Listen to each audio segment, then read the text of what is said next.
Intellect is the ability to think, discern, moralize, know right from wrong, to reason. This is intellectual capacity. A plant or a dog or a tiger doesn't have this. It's self-awareness. In Sanskrit, it is called chetana, self-consciousness. Wisdom is the exercising of the judgment that there is there in human beings when it comes to morality. Wisdom is that which seeks justice. What is right, what is wrong.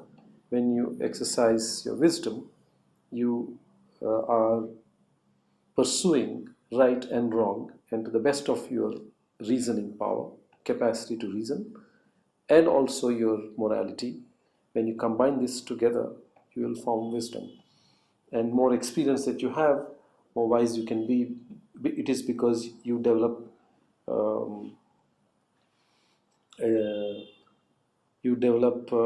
your sense of right and wrong by living life and by understanding it, by experimenting with your reason. Wisdom is only an offshoot of intellect, and wisdom that is fully aware. A person who responds merely to the will need not have great intellect. So a very foolish or idiotic person can respond greatly to love because it is the will. But wisdom means a very cautious and very carefully considered exercised judgment. And one has to be consistent in doing that. That consistency comes from being highly intelligent. So the more intelligent you are, you have the capacity to be wise. It is not an assurance that you will be wise.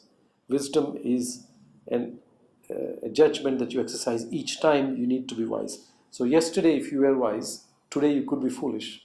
There is no assurance that because you were wise yesterday, you can be wise today too. There is no guarantee of that. But there is a capacity to do that. It's like saying that all Ferraris will win the race. There could be another car that can come and win the race. Being a Ferrari allows you the scope and the capacity which is inbuilt in that car to win the race. But it depends on how you drive the car, on the driver, and how that car runs that day in that particular race.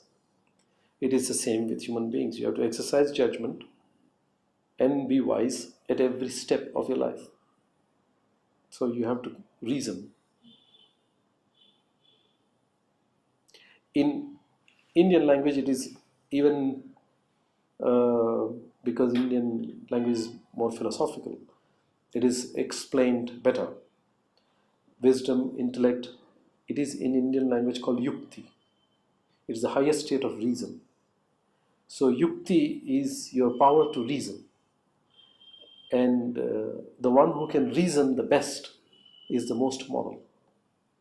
But sometimes you know by your yukti that this is the right thing to do, but you may not do it. That's where the will is not helping you. So you also need to will it.